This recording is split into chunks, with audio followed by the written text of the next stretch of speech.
കാസർഗോഡ് ഉദുമയിൽ ശ്രീലങ്കൻ യുവതിയെ കയ്യേറ്റം ചെയ്യുകയും മാനഭംഗപ്പെടുത്താൻ ശ്രമം നടത്തിയതായും പരാതി.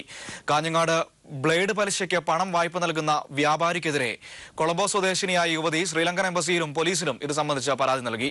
ഉദുമക്കാരനായ ഭർത്താവ് വ്യാപാരിയിൽ നിന്ന് പണം കടം വാങ്ങിയതിനെ തുടർന്നുള്ള തർക്കമാണ് യുവതിക്ക് നേരെ ആക്രമണത്തിൽ കലാശിച്ചത്. കാസർഗോഡ് ഉദുമ സ്വദേശിയായ ടി.കെ. നാരായണൻ ഗൾഫിൽ ബിസിനസ്സുകാരനാണ്. ഇവിടെ വെച്ച് പരിചയപ്പെട്ട ശ്രീലങ്കൻ സ്വദേശിനി നാദിറയെ പിന്നീട് ശ്രീലങ്കയിൽ വെച്ച് വിവാഹം ചെയ്തു. ഇവർക്ക് ഒരു മകനുമുണ്ട്. ഇടയ്ക്കൊക്കെ ശ്രീലങ്കൻ വിസയിൽ നാദിറ ഉദുമയിൽ ഭർത്താവിന്റെ വീട്ടിൽ വന്ന് താമസിക്കാറുണ്ട്. ഇത്തവണ വന്നപ്പോൾ കാഞ്ഞങ്ങാട്ടെ ബിസിനസ്സുകാരനായ മുരളി ഉദുമയിലെ വീട്ടിൽ വെച്ച് തന്നെ കയ്യേറ്റം ചെയ്യുകയും മാനഭംഗപ്പെടുത്തുവാൻ ശ്രമിക്കുകയും ചെയ്തുവെന്നാണ് നാദിറയുടെ പരാതി. താഴെ വണ്ടിയിൽ ഞാൻ ഇരിക്കുമ്പോൾ ഇവരോട് പ്രശ്നമാക്കിയിട്ട് എൻ്റെ അടുത്ത് രണ്ടാളും വന്നു. രാജനും മുരളിയും വന്നു. പ്രബോധം ഇരുന്നു. കൂടുതൽ രണ്ടാളും മദ്യപിച്ചിരുന്നു.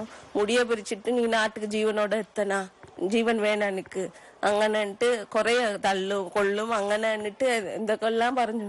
എനിക്ക് നടന്നതുപോലെ വേറെ സ്ത്രീകൾക്ക് ഇങ്ങനെ നടക്കാൻ പാടില്ല. ഞാനേ വിദേശത്തിലിരുന്ന് വന്ന് എനിക്ക് ഇങ്ങനെ ആയിട്ടുണ്ട്. അപ്പൊ ഇതുപോലെ കുറെ ഈ ബ്ലേഡിന്റെ ഇതിലെ കുറെ ആൾക്കാർ പേടിച്ച് പറയാതിരിക്കുന്നു. ഉദുമയിൽ പുതുതായി നിർമ്മിക്കുന്ന വീടിന്റെ നിർമ്മാണവുമായി ബന്ധപ്പെട്ട് നാരായണൻ മുരളിയിൽ നിന്നും 7 ലക്ഷം രൂപ കടം വാങ്ങിയിരുന്നു. ഇതിൽ ഒരു ഭാഗം കൊടുത്തു തീർത്തതായി നാരായണൻ പറഞ്ഞു. എന്നാൽ പണമിടപാടുമായി ബന്ധപ്പെട്ട തർക്കത്തെ തുടർന്ന് നാരായണൻ ബേക്കൽ പോലീസിൽ പരാതി നൽകി. പോലീസ് സ്റ്റേഷനിൽ പ്രശ്നം ഒത്തുതീർപ്പായി. ശേഷിക്കുന്ന പണം മെയ് മാസത്തിൽ കൊടുത്തു തീർക്കുവാനും ധാരണയായി. എന്നാൽ പിന്നീട് വീട്ടിലെത്തിയ മുരളി തന്നെയും കുടുംബാംഗങ്ങളെയും ആക്രമിച്ചതായി നാരായണൻ പറഞ്ഞു. ഞാനും അവരുടെ ചെറിയൊരു ഇടപാടുണ്ടായിരുന്നു. ഒരു 7 ലക്ഷം രൂപ വാങ്ങിച്ചിന്, 1.25 ഇൻട്രസ്റ്റിന്. പിന്നെ 2 മാസം 3 മാസം 5.5 ലക്ഷം രൂപ കൊടുത്ത്.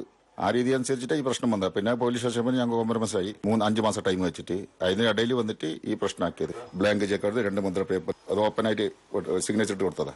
ആക്രമണത്തിൽ വീടിന്റെയും കാറിന്റെയും ജനൽ ചില്ലുകൾ തകർന്നു. താൻ നൽകിയ ബ്ലാങ്ക് ചെക്ക് ഉപയോഗിച്ച് തന്നെയും കുടുംബത്തെയും മുരളി ഭീഷണിപ്പെടുത്തുകയാണെന്നും നാരായണൻ ആരോപിച്ചു. News bureau, Kasaragod.